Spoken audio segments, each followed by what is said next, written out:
ankonanao takan izay nataony Josoato amin'ny Josoato 7:20 fa 5:10 dia miteny manao hoe sasy ny akonana kosa dia mompo an Jehova izay. Haleluya. Dia jereo tsara Andriamanitra mihevitra an'io ankonana io.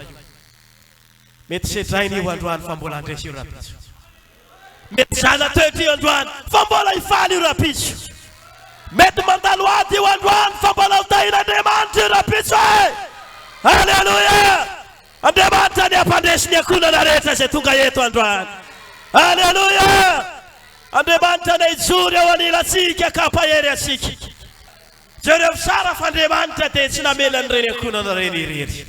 Na dia risetra ina mafy ary. Andriamanitra nanangana ny akonana Joba indray.